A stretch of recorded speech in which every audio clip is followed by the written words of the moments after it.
friends, it's Michelle from Little Farm in the Valley. So today is my milk cleanup day, which I have once a week normally.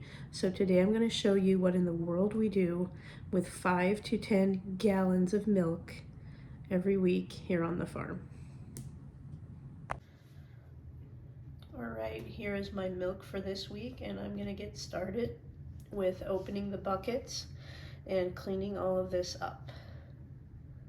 So my main concern this week is whether or not my milk got frozen. It was in the garage for the night and we had like 2 or 3 below during the night. I did get up and take it out. Like I put it in the garage at around 8 or 9 and I took it out at like 1:30 in the morning because I didn't want it to freeze. But I see a little bit of slush. Hopefully it won't affect my cheese making though. I was really worried I would get up in the morning and it would be frozen solid. So at least it's not frozen solid. So every week I make a list of the dairy that we need that we're almost out of. And so on my list this week, I need yogurt, I need feta cheese and cream cheese. And then obviously we also drink the milk and cook with it. And in the winter, the roads are kind of scary in the country in South Dakota, so we always take extra milk in the winter because it's about a 20-minute drive to where we get the milk. So we always have milk in the freezer, and my freezer milk is almost done. So on my list here I have 5 gallons to drink, which is probably 2 in the refrigerator and 3 in the freezer. And I'm going to do 2 gallons and make cream cheese, 1 gallon and make feta. And then with the 2 gallons left over, I think I'm going to do yogurt. I was going to do like a cheddar cheese or a Gouda, but I'm actually out of the mesophilic culture that I need.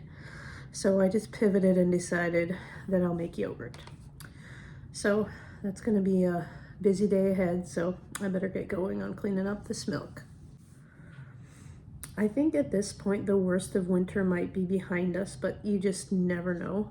So I am going to keep putting milk in my freezer probably for another month till we start getting closer to spring, because you just never know. And in an emergency, you definitely don't want to be out of milk with little kids in the house. So I'm definitely going to keep stocking my freezer milk.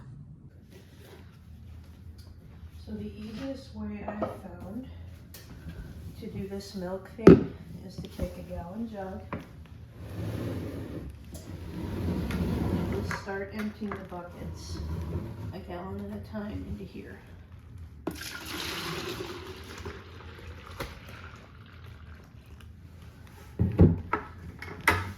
Well, I did that one without spilling. Sometimes I do have spills, but this is by far the easiest way I've found to move the milk around from the buckets to make what I need to make.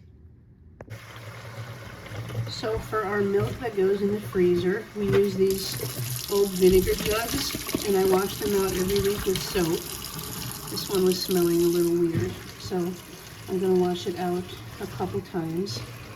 And this is what we use for the freezer. I've tried all kinds of different jars. I've tried some glass things, and they ended up, as the milk expanded, it ended up cracking, even if I didn't have them very full. So this is the best thing that I've found for freezing milk, and it's nice that it's a gallon. You know that that's a gallon because it was a gallon of vinegar. So that way, if I'm making something with the milk, I know the measurement right away. And it just seems like these bottles, not bottles, what's the word? Jugs hold up very well in the freezer. So that's what we're going with. I'm going to start with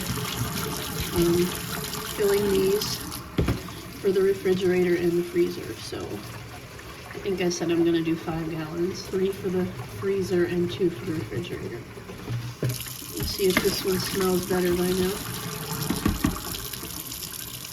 A little bit. I think I'll put a little drop of vinegar in there and that'll help.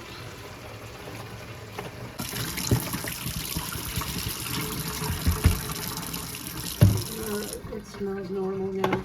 I do wash them out when I'm done with them every week, but I guess with the milk that's in them, they still get to have a weird smell every now and then.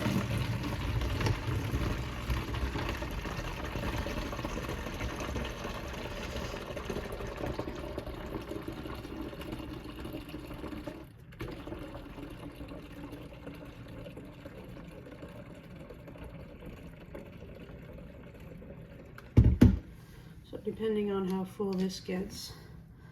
Usually if I fill them to the brim, I keep them in the refrigerator, and then the ones that have a little bit of space on top, after my gallon is empty, I usually put in the freezer. This one has a little bit of space. It might have even too much space, so maybe I'll top it off at least to here, and it can be a freezer jar. So there's 1 gallon.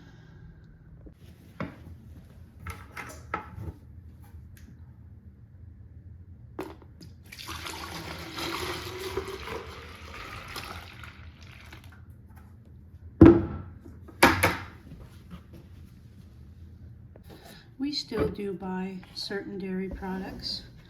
Obviously, we're not at a point yet where we make all of our dairy. I still buy cheese, I still buy sour cream. Things I don't buy anymore, definitely one big one is yogurt.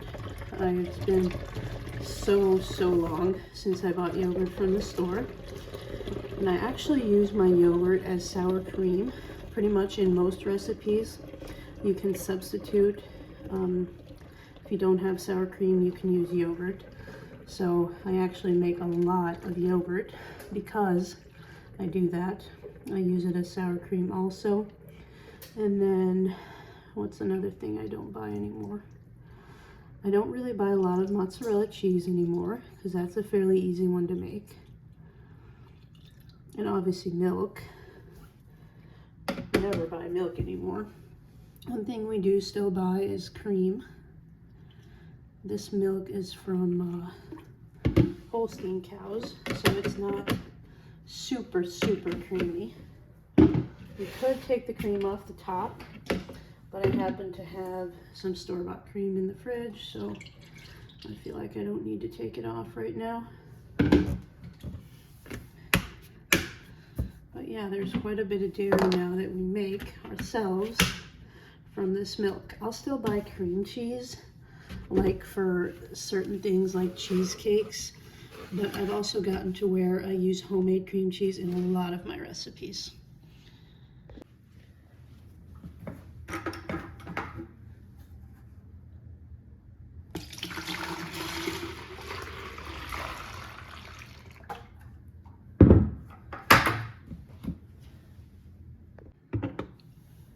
So the milk that I take out of the freezer, it does have a little bit of a different look.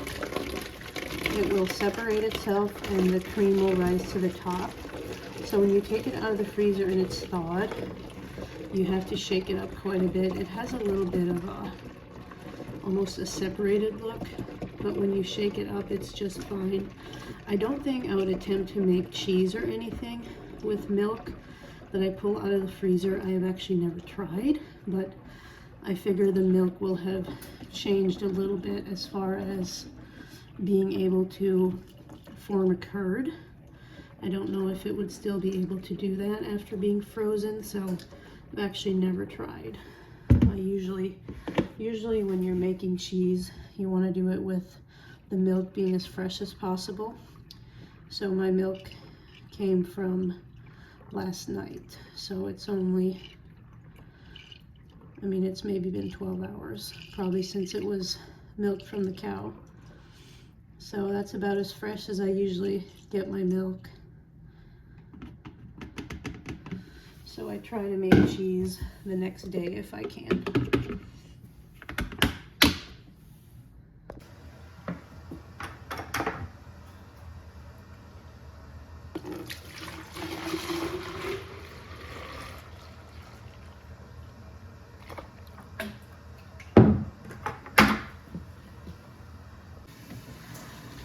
So I went downstairs to find some more jars.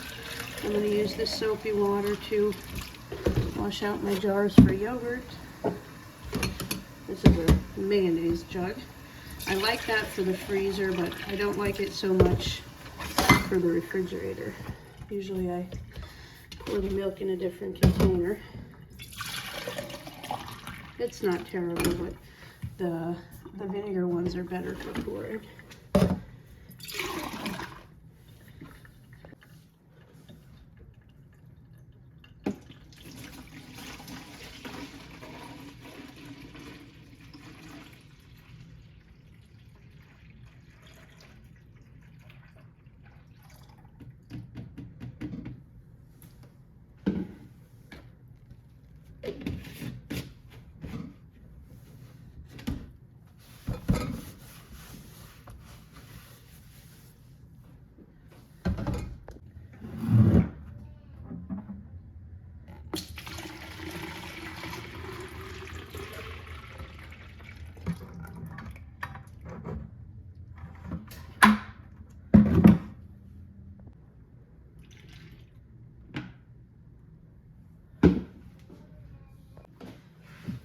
So my first bucket is empty, so obviously I'm gonna wash everything with soap and water, and then I store the buckets without the lid downstairs.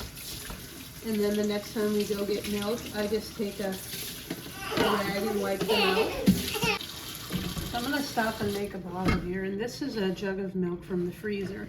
So the cream will kind of lay on the top here and kind of stick to the jar. So every time I use it, I just give it a good shake.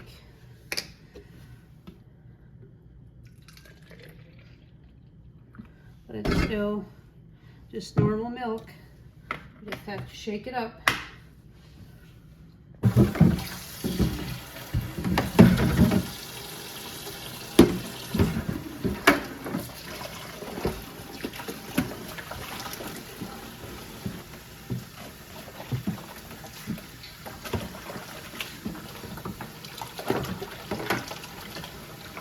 Milkshake.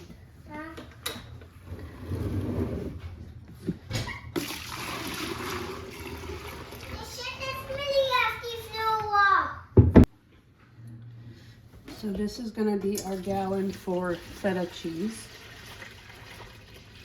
As soon as I get my recipe out and my cheese making stuff, I can get going on that one.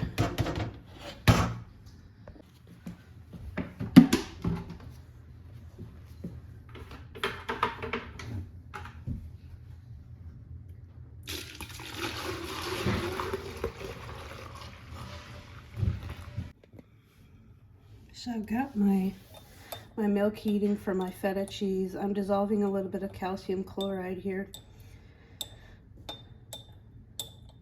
There's this theory that you don't need calcium chloride when you're using raw milk, but last time I did feta, it did not turn out because I suspect because I didn't use calcium chloride. So just to be on the safe side today, I'm going to add it as I'm heating my milk. And then I have my rennet tablet and my mesophilic culture.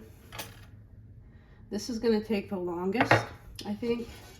Well, the yogurt process can be long too, but as far as hands-on work goes, the feta might take me the longest, so I'm going to start with that.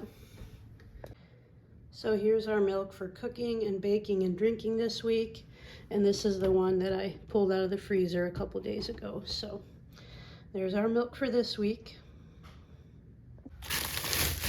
So this is a gallon that's in the freezer, frozen. You can see it's puffed up a little bit, even on the bottom, but I haven't had one that cracked yet, so far so good. So I'm gonna pop one in here and see if I can find some room in another freezer. This is frozen goat's milk, but this is in cubes. So I found a little space here between some boxes. We actually went a week without milk because of some winter storms. So normally this would be full of milk, but we were all out, which is why we got 10 gallons this time. So I'm gonna get a gallon in this pot for cream cheese.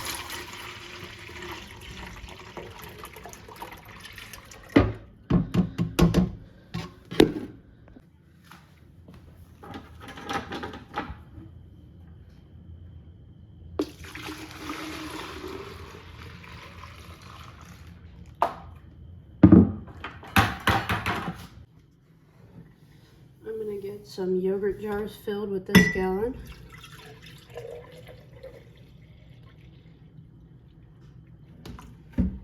I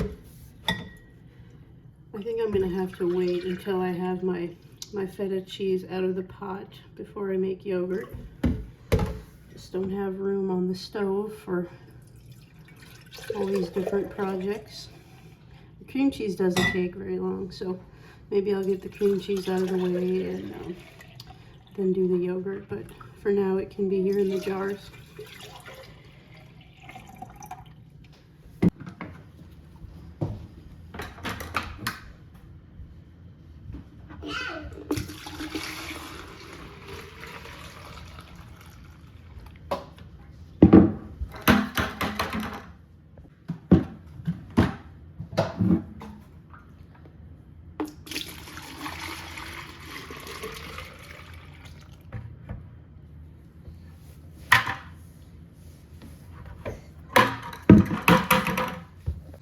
So here I set aside another gallon for cream cheese. And then there's 1 gallon of yogurt, and here's what I have left over. So I'm gonna use the rest of this for yogurt.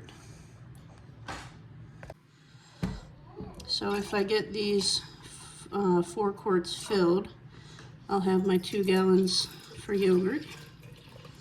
Sometimes the buckets aren't quite full, but I still manage to pretty much get my measurements of everything I need.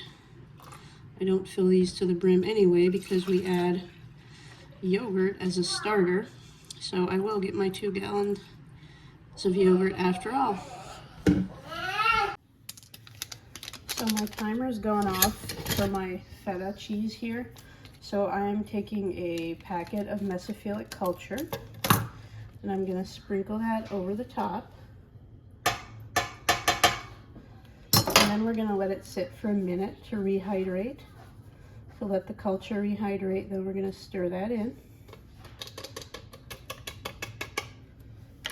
You can see it kind of just sitting on the top there. So now I'm just gonna stir in my mesophilic culture slowly. I'm gonna stir for 30 seconds to a minute. And then I'm gonna put a lid on this pot and let it sit quietly for 1 hour with the heat off. Some people will put a towel over it to kind of make sure they keep the heat at 86. Sometimes I do, sometimes I don't. But while this is resting for an hour, I'm gonna go ahead and make a batch of cream cheese. Maybe I'll even get both of them made during that time, we'll see. So I'm getting my yogurt pot ready. I'm just setting my jars of milk into this pot. Some people will put a rag on the bottom to make sure their jars don't break. I've done it with and without. So far I haven't broken one, but I am taking a risk with not putting a towel or something on the bottom, sorry.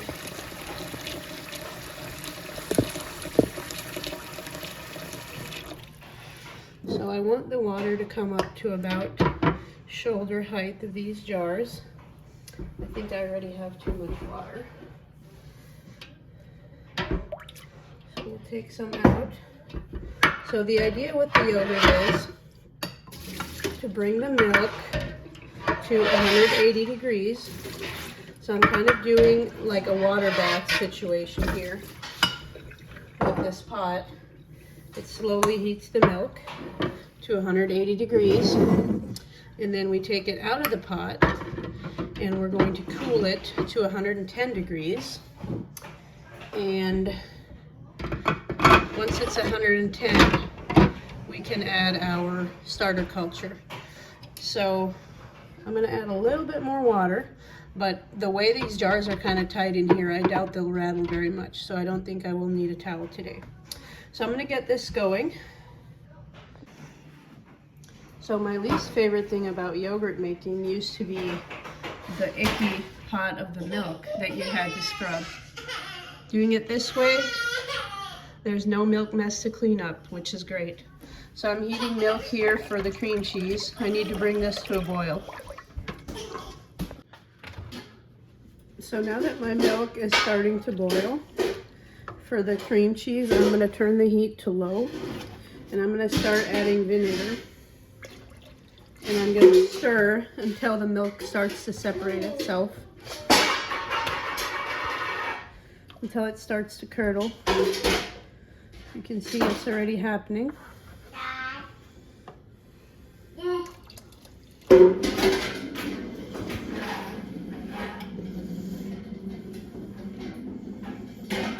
I usually stir until my milk is a yellow color. I don't know if you can see that, but it's turning kind of a yellow color.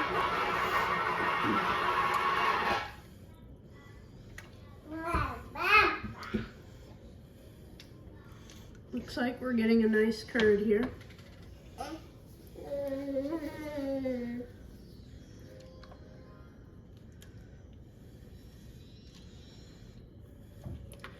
All right, I'm gonna let that sit for about a minute, and then I'm gonna pour it off into a strainer. Turn my heat off.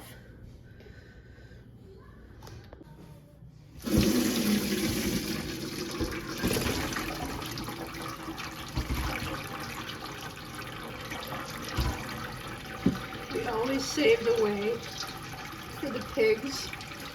They love milk day.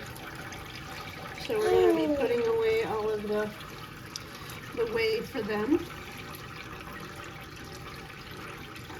And I'm going to get the rest of my cream cheese milk in here and get another batch going. So we're going to take the curd from our cream cheese that's been draining in that strainer. We're going to turn this into cream cheese. I'm going to add some butter, some heavy cream, and we're just going to let this go here in the food processor. Add a little bit of salt. And in a few minutes, we're going to have cream cheese.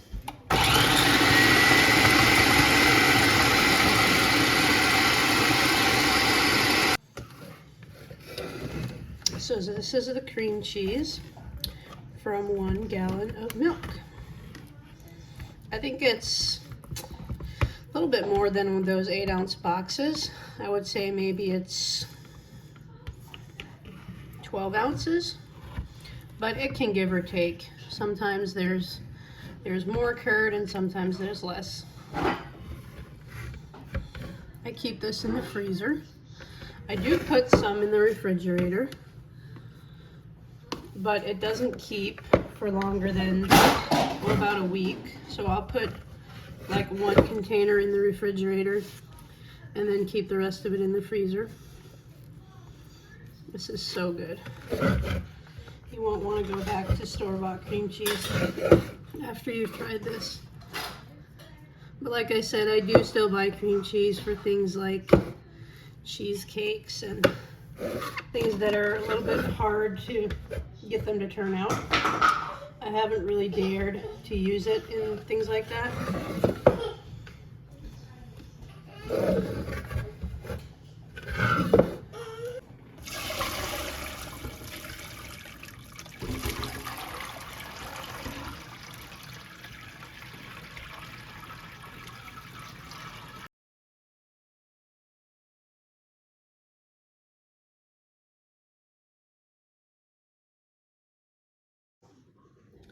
So this is our feta cheese pot after an hour, and it looks like it held its temperature pretty well. It's 90 degrees still, so I'm gonna go ahead and stir in the rennet.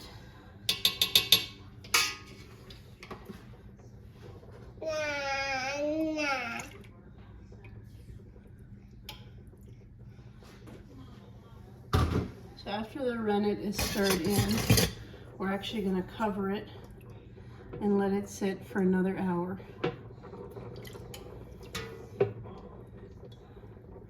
I've got half my yogurt jars out and half of them still aren't 180 degrees, but I did manage to finish heating my milk for the cream cheese.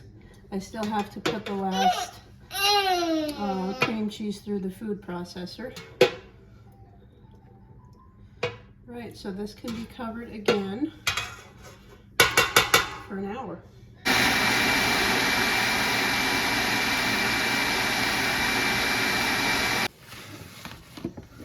So this is our 2nd gallon of cream cheese here.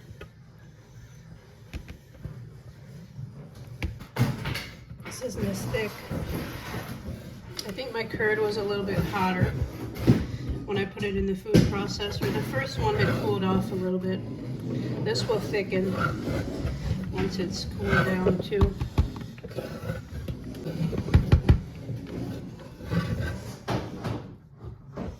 So the cream cheese is all done. Most of the yogurt is out of the pot, cooling down. I think there's 2 more jars that still aren't quite to 180. So for the yogurt, I'm just cooling that down to 110. And I can add my yogurt starter. So after that, we'll just be waiting for the feta cheese.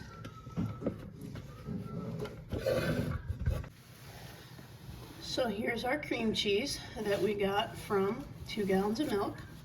That's pretty good. That should last me 2 or 3 weeks, depending on if I do a lot of cooking and baking with it.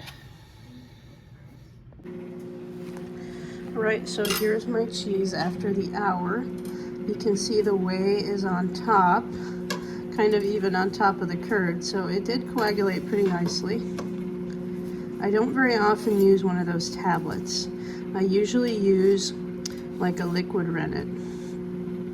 So maybe maybe the tablet caused it to separate that much. I'm not sure, but it's fine.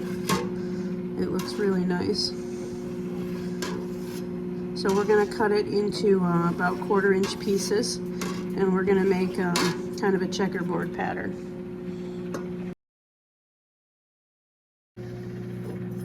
Well, there's my less than perfect checkerboard. So now I'm gonna come across kind of at an angle and slice them that way. And then we're gonna let these rest for 10 minutes. And after letting them rest for 10 minutes, I'm gonna come back and stir them.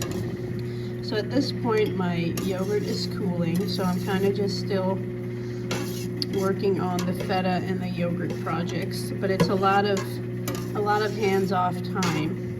I don't have to be constantly attending because this yogurt takes an hour or so to cool down. This feta takes, you know, a couple hours of hands-off time. So I've been able to get a lot more done today than just the cheese projects.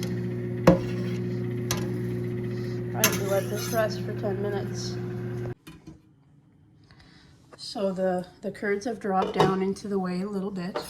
So now I'm gonna start to do my 20-minute stir. I'm not gonna use this knife. I'll use my slotted spoon, but anyway, after 20 minutes, these curds should be quite a bit smaller than they are now. So we'll see you back in 20 minutes.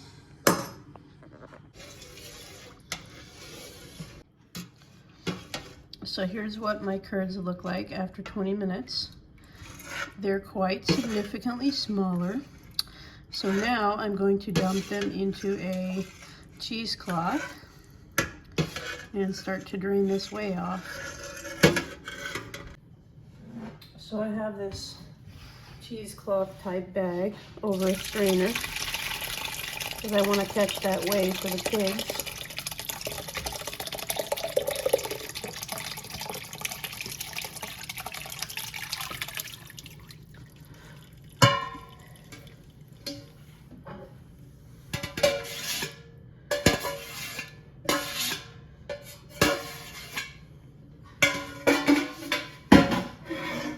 So what we're gonna do next is I'm actually gonna hang this somewhere and let the curd drain for 6 hours. This is kind of why I wanted to get the feta started on time, because I know it takes a long, long time.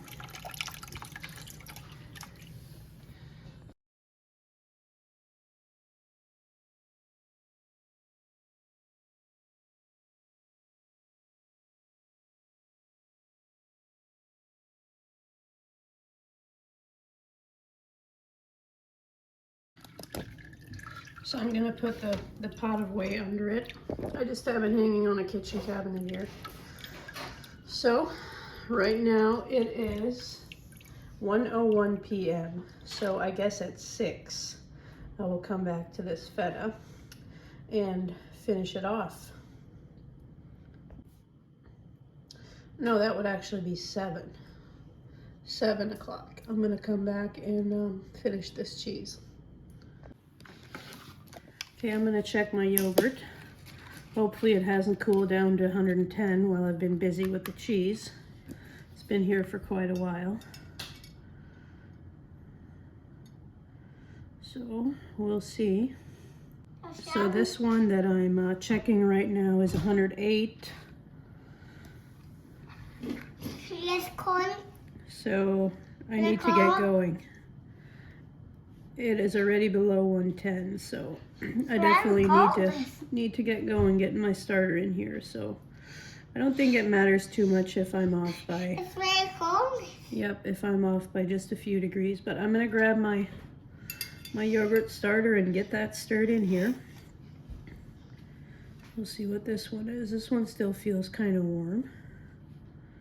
Getting 100, 106, 108. So yeah, I'm gonna get my starter going here.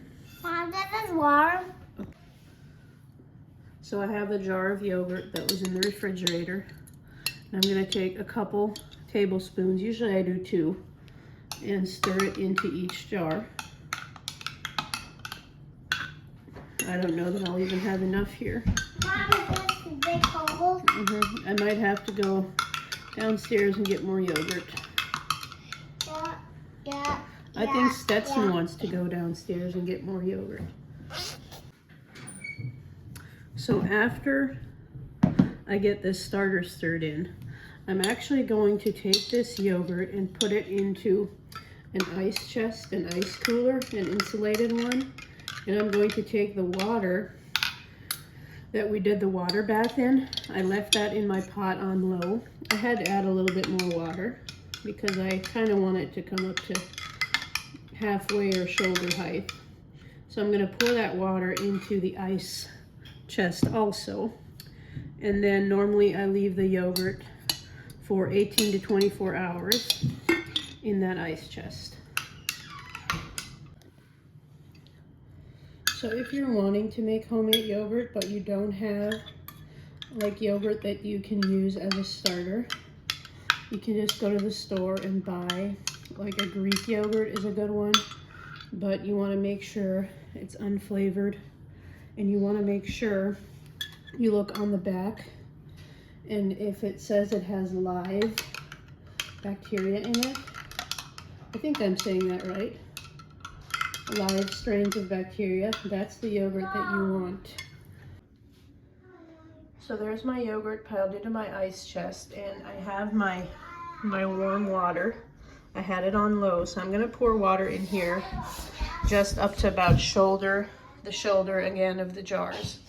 And then we're gonna close it for about 18 hours. So there's what that looks like. It actually ended up being the perfect amount of water, just about to the shoulder. So I'll see this tomorrow sometime, and from there it goes right into the fridge and ready to eat. After about 18 to 24 hours is usually where we like our yogurt. You can let it go 24 if you like it sourer or tangier, I guess is the word. So 18 hours is usually when I pull mine out though. And then from there, like I said, it goes into the fridge and it's ready to eat. So I'm going to make a brine for the feta cheese. This is filtered water in a 1/2 gallon jar. And I'm gonna add a 1/3 cup of Redmond real salt and just dissolve it and have it ready to go for as soon as my curds have been hanging for those 7 hours.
So I'm going to check one of these jars. It has a little bit of liquid on top, which is normal for homemade yogurt. I think this batch is a little bit runnier than my yogurt sometimes is, but since I use it a lot for smoothies, I don't think that'll bother me. So at this point, I'm going to refrigerate it, and this will keep for probably months. I've had yogurt in my fridge for months that was still good. So anyway, guys, thank you for following along on my cheese making day. If you enjoyed this video, as always, don't forget to like, share, and subscribe so you never miss a video, and we will talk to you soon.